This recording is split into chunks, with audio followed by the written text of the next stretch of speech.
अस्सलाम वालेकुम। ये हमारा मेजर प्रोजेक्ट है जिसमें हमें एक सर्किट ड्रा करना था और इस सर्किट में हमने 4 way traffic light control system design करना था। और ये हमारे सामने वो सर्किट मौजूद है जिसमें हमने 4 way traffic light control system design की है। इस सर्किट में हमने डिफरेंट कंपोनेंट यूज़ किए हैं जिनमें 555 की टाइमर आईसी शामिल है, 4017 की काउंटर आईसी। इसके अलावा हमने बेसिक गेट्स यूज़ किए हैं जिनमें इन्वर्टर और एंड गेट शामिल है। और सबसे लास्ट में हमने ट्रैफिक लाइट यूज़ की है इस सर्किट को इजीली। और इन सब के अलावा हमने इधर 5 वोल्ट की DC power supply, constant DC power supply add की है। तो इस सर्किट को इजीली एक्सप्लेन करने के लिए हम इस सर्किट को छोटे छोटे पार्ट्स में डिवाइड कर देते हैं, जिनमें सबसे पहला पार्ट्स ये वाला आ जाता है। उसके अलावा उसके बाद ये वाली आईसी आ जाती है। फिर हम इन गेट्स को डिफ़ाइन करेंगे और सबसे लास्ट में हम देखेंगे कि कैसे ये ट्रैफिक लाइट्स काम करती हैं। तो सबसे पहले हम इस पार्ट पे आ जाते हैं। इस पार्ट पे हमने टाइमर आईसी यूज़ की है। तो सबसे पहले हमने देखना होगा कि ये टाइमर आईसी होती क्या और कैसे काम करती है। तो हमने अलग डॉक्यूमेंट में इस टाइमर आईसी को ड्रॉ किया हुआ है, तो उधर से हम इसको एक्सप्लेन करते हैं। ये हमारे पास टाइमर आईसी मौजूद है, इसको हम वर्किंग एरिया में लेके आते हैं। वीडियो को जूम करते हैं थोड़ा सा। ये टाइमर आईसी के हमारे पास ब्लॉक डायग्राम है जिसमें हमारे पास डिफरेंट पिन्स होती हैं। इसमें टोटल हमारे पास 8 पिन्स होती हैं, जिनमें फर्स्ट पिन ग्राउंड पिन होती है, सेकंड पिन ट्रिगर पिन होती है, थर्ड पिन हमारे पास क्यू आउटपुट की पिन होती है, फोर्थ पिन हमारे पास रीसेट की होती है जिससे हम रीसेट कर सकते हैं। इसी तरह फिफ्थ पिन हमारे पास कंट्रोल पिन होती है जिससे हम इसे कंट्रोल कर सकते हैं। इसके बाद 6 पिन हमारे पास थ्रेशोल्ड पिन होती है और 7 पिन इस आईसी को डिस्चार्ज करने के लिए यूज़ होती है। और सबसे आखिर में 8 पिन पीसीसी पिन, मतलब कि इधर हम इसके साथ पावर सोर्स अटैच करते हैं जिससे इस आईसी को पावर मिलती है। इसके बाद सेकंड नंबर पे हमारे पास उस सर्किट, और इस सर्किट में हमने इस 555 की टाइमर आईसी के साथ डिफरेंट रजिस्टर यूज़ किए हैं। तो हम इसलिए हमने यूज़ किए हैं कि हम अपने आउटपुट को मैक्सिमाइज़ या अपने आउटपुट को एक बेहतरीन आउटपुट हम इस आईसी से ले सकें। और उस चार्ज या एनर्जी को स्टोर करने के लिए हमने इसके साथ डिफरेंट कैपेसिटर यूज़ किए हैं। सेकंड नंबर पे हमारे पास आ जाती है 4017 की क्लॉक या काउंटर आईसी। तो ये आईसी हमारे पास, सबसे पहले हम इस आईसी को एक्सप्लेन करेंगे कि ये आईसी होती क्या है और ये काम कैसे करती है। इसकी हमने ब्लॉक डायग्राम दूसरी डॉक्यूमेंट पे ओपन की हुई है, कि ये बनाई हुई है। उधर से हम इसको इजीली एक्सप्लेन करेंगे। सबसे पहले हम इसको भी वर्किंग एरिया में ले आते हैं और इसको जूम करते हैं। तो हमारे पास 4017 की आईसी कुछ इस किस्म की होती है।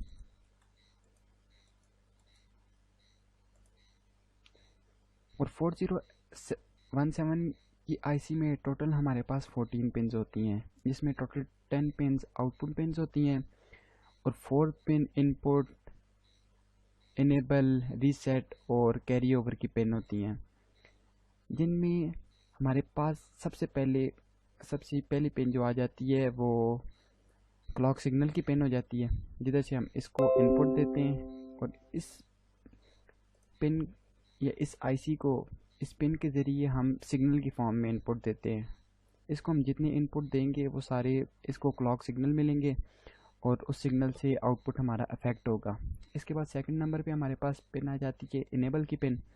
इनेबल पिन भी हम इसको आगे एक्सप्लेन करेंगे। थर्ड नंबर पे हमारे पास रीसेट पिन आ जाती है। रीसेट पिन जैसा कि नेम से शो हो रहा है कि वो सारे मैकेनिज़्म या जो भी प्रोसेस हमारे पास ये आईसी कर रही होगी उस सारे प्रोसेस को रीसेट कर देगी। और ये Q0 से Q9 तक हमारे पास 10 आउटपुट पिन हैं और सबसे आखिर में हमारे पास CO कैरी ओवर 12 पिन है। तो अभी हम इस एक्सप्लेन करते हैं ऐसे हमारे पास काम कैसे करती है। तो जैसे ही हम इस सर्किट को सिमुलेट या रन करेंगे तो बाय डिफ़ॉल्ट हमारे पास सबसे पहली लाइट जो है वो ब्लिंक करेगी, या वो लाइट एक्टिव हो जाएगी, या वो लाइट एलईडी ऑन हो जाएगी। देखिए हमने सर्किट के साथ कोई भी आउटपुट नहीं या कोई भी इनपुट इसको प्रोवाइड नहीं किया, बाय डिफ़ॉल्ट हमारे पास Q0 की सबसे फर्स्ट आउटपुट एक्टिव हो गई है। इसी तरह अगर हमने इसका आउटपुट चेंज करना है तो हम इधर से इसको इनेबल का सिग्नल प्रोवाइड करेंगे या क्लॉक सिग्नल प्रोवाइड करेंगे। जैसे ही हम इसको क्लॉक सिग्नल प्रोवाइड करेंगे तो हमारे पास आउटपुट नेक्स्ट एलईडी पे शिफ्ट हो जाएगा। तो ये आईसी इसी तरह ही काम करती है। जैसे ही इसको कोई क्लॉक सिग्नल मिलता है तो इसका आउटपुट प्रीवियस आउटपुट से नेक्स्ट आउटपुट पिन पे शिफ्ट हो जाता है। जैसे पुराने केस में Q0 से Q1 पे शिफ्ट हुई थी, और अभी हम इसको इनेबल करते हैं तो Q1 से Q2 पे शिफ्ट हो गई है, Q2 से Q3 पे शिफ्ट हो गई है। तो उसी तरह हमारे पास सेकंड नंबर पे इनेबल की पिन आ जाती है। इनेबल की पिन काम कुछ इस तरह से करती है। तो जैसे ही हम इसको एक्टिव या वन करते हैं तो अभी बेशक हम क्लॉक सिग्नल को इनपुट देते रहें या इसको इनेबल करते रहें तो इसके आउटपुट पे कोई भी इफेक्ट नहीं होगा। इसका मतलब ये बनता है कि जब हम इनेबल पिन को एक्टिव कर देंगे इसका आउटपुट पे कोई इफेक्ट भी नहीं होगा या इसका आउटपुट मेंटेन रहेगा। तो इसके बाद हमारे पास रीसेट पिन आ जाती है। रीसेट पिन को जैसा कि नेम से शो हो रहा है, जैसे ही हम इसको इनेबल करेंगे या इसको कोई भी इनपुट एक्टिव मिलेगा तो ये सारे सर्किट को रीसेट कर देगा। जैसे ही देखें हमने इसको रीसेट किया है तो ये फिर Q0 ये D10 पे आ गई है। तो अभी हम इसको ऑफ 0 कर देते हैं। तो उसके बाद हमारे पास एक पिन, ये नंबर 12 पिन कैरी ओवर की पिन है। ये पिन हमारे पास फ्यूचर प्रोजेक्ट में बहुत ज़्यादा हैंडी होती है। ये काम कुछ इस तरह से करती है, जब हमें ये बताती है कि इसमें आउटपुट का इस कौन सा हाफ एक्टिव है। तो हम इस आईसी के केस में इस आउटपुट टोटल 10 आउटपुट्स हैं, इनको 2 ऑफ में डिवाइड कर देते हैं, मतलब कि इसकी आउटपुट पिन्स को 2 ऑफ में डिवाइड कर देते हैं, जिसमें first 5 output pins first half को रिप्रेजेंट कर रही हैं और last 5 output pins second half के रिप्रेजेंट कर रही हैं। तो अगर हमारे पास फर्स्ट हाफ एक्टिव होगा, मतलब कि फर्स्ट 5 पिन एक्टिव होंगी, तो हमारे पास कैरी ओवर की पिन इनेबल होगी या एक्टिव होगी। तो जब हमारे पास लास्ट 5 आउटपुट पिन्स में से कोई भी पिन एक्टिव होगी तो हमारे पास कैरी ओवर पिन ऑफ होगी या डीएक्टिव होगी। फॉर एग्जांपल जैसे कि देख रहे हैं, इसको हम फर्स्ट आउटपुट पिन पे ले आते हैं तो देखें आपने कैरी ओवर पिन इनेबल है। इसी तरह हम second output, third output, fourth या फिफ्थ आउटपुट पे शिफ्ट कर देते हैं तो कैरी ओवर पिन अभी भी इनेबल है। तो जैसे ही हम इसको 6 पे लेके आएंगे, 6th आउटपुट पिन पे लेके आएंगे तो ये कैरी ओवर पिन ऑफ हो गई है। तो ये पिन हमारे पास सिर्फ अब ये फर्स्ट हाफ और सेकंड हाफ को बता रही होती है कौन सा हाफ एक्टिव है। और बहुत से फ्यूचर प्रोजेक्ट्स में हमें इसी कंडीशन पे बहुत से काम लेने होते हैं इस सर्किट में, तो इस वजह से हम इस कैरी ओवर की पिन को यूज़ कर सकते हैं। तो उसके बाद हमारे सर्किट में सबसे आखिर में हमारे पास बेसिक गेट्स आ जाते हैं जिनमें इन्वर्टर और एंड गेट शामिल है। तो ये भी हमने सेकंड डॉक्यूमेंट पे ड्रॉ किया हुआ है, तो अभी हम उसको एक्सप्लेन करेंगे। सबसे पहले सर इस सिमुलेशन को स्टॉप करेंगे और डायग्राम को वर्किंग एरिया में लेके आएंगे, इसको जूम करेंगे।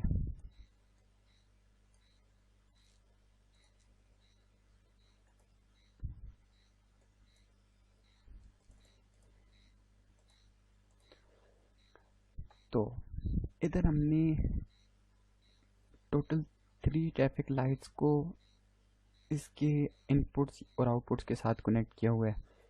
सबसे पहले हमने ग्रीन लाइट को इसके फर्स्ट इनपुट के साथ कनेक्ट किया है और येलो लाइट को हमने सेकंड इनपुट के साथ कनेक्ट किया है। और जिन इनका आउटपुट आएगा, मतलब कि एंड गेट से होके जब दोनों एक्टिव या दोनों इनपुट इसके 1 होंगे, इसके पास जब आउटपुट 1 आएगा, वो वाला आउटपुट हमने इसका ट्रैफिक लाइट के साथ कनेक्ट किया हुआ है।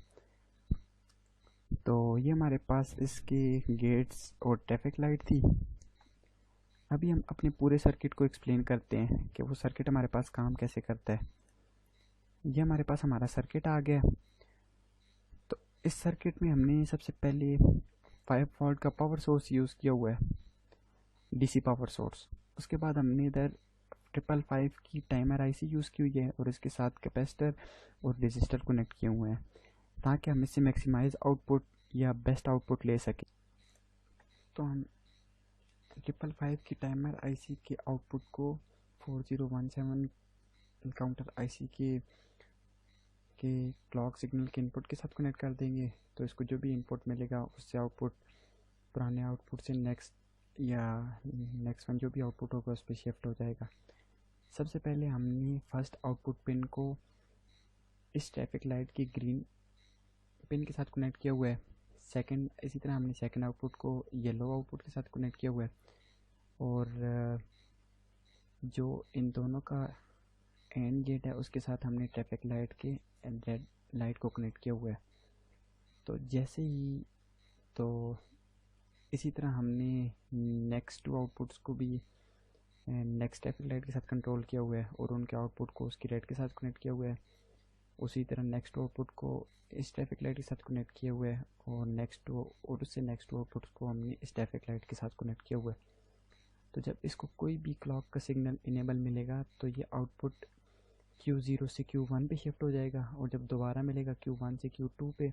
इसी तरह आउटपुट इसका पुराने आउटपुट से नेक्स्ट आउटपुट पे शिफ्ट होता रहेगा। तो जैसे ही हमारे पास आउटपुट 6 से या आउटपुट 7 Q7 से Q8 पे आउटपुट शिफ्ट होगा, तो ये वाला आउटपुट हमने इसकी रीसेट पिन के साथ कनेक्ट किया हुआ है। इसका मतलब ये है कि जैसे ही हमारे पास आउटपुट Q8 पिन पे आएगा तो हमारे पास ये वाली आईसी रीसेट हो जाएगी, क्योंकि हमने 2 पिन के साथ एक ट्रैफिक लाइट कनेक्ट की हुई है, नेक्स्ट 2 पिन के साथ नेक्स्ट ट्रैफिक लाइट कनेक्ट की हुई है, इसी तरह उससे नेक्स्ट 2 पिन के साथ नेक्स्ट ट्रैफिक लाइट कनेक्ट की हुई है, और उससे नेक्स्ट 2 पिन के साथ नेक्स्ट ट्रैफिक लाइट कनेक्ट की हुई है। और इसके बाद जो हमारे पास उन 2 पिन के बाद जो हमारे पास पिन आती है उसके साथ हम रीसेट पिन कनेक्ट की हुई है। तो इसी तरह ये जो हमारा सर्किट है बार बार रिपीट होता रहेगा। तो इसके बाद हम ये एक्सप्लेन करते हैं कि किस तरह हमने 2 पिन्स को 3 ट्रैफिक लाइट्स के साथ कनेक्ट किया हुआ है। तो इसको एक्सप्लेन करने के लिए कि हमने कैसे 2 आउटपुट पिन्स को 3 ट्रैफिक लाइट के साथ कनेक्ट किया हुआ है, तो इसके लिए हम ये वाली ट्रैफिक लाइट्स और इन्वर्टर और एंड गेट ले लेते हैं। तो जैसा कि हमारे पास Q6 वाली जो आउटपुट पिन है उसका आउटपुट हमने ला के ग्रीन लाइन के साथ कनेक्ट किया हुआ है, और Q7 पिन का जो आउटपुट है वो हमने ला के येलो लाइट के साथ कनेक्ट किया हुआ है। और इसी तरह ये जो ग्रीन लाइट में जो आउटपुट आके कनेक्ट किया हुआ है वो हमने फर्स्ट इन्वर्टर के साथ कनेक्ट कर दिया है, और जो येलो लाइट के इनपुट को जो Q7 का आउटपुट आ रहा है उसको हमने सेकंड इन्वर्टर के साथ कनेक्ट कर दिया है। और इसी तरह जो हमारे पास इस एंड गेट का आउटपुट है उसको हमने थर्ड यानी कि लेड लाइट के साथ कनेक्ट कर दिया है। तो जब अभी हमारे पास ये सारा सर्किट ड्रा हो चुका है, अभी हम इस सर्किट को रन करते हैं। तो जैसे ही हम सर्किट को रन करेंगे हमारे पास 4 वे ट्रैफिक लाइट कंट्रोलर काम कर रहा है। सबसे पहले हमारे पास ग्रीन से येलो पे लाइट शिफ्ट होगी, येलो से रेड पे लाइट शिफ्ट होगी, और जैसे ही ये रेड लाइट शिफ्ट होगी हमारे पास नेक्स्ट ट्रैफिक लाइट पे कंट्रोल चला जाएगा। इसी तरह नेक्स्ट ट्रैफिक लाइन से ट्रैफिक मूव करना स्टार्ट हो जाएगी, और जब ये वाली रेड पे शिफ्ट हो जाएगी तो नेक्स्ट लाइन पे ट्रैफिक लाइट एक्टिव हो जाएगी, और वो वाली ट्रैफिक मूव करना स्टार्ट हो जाएगी, और येलो पे स्टॉप हो जाएगी, फिर रेड पे। और इस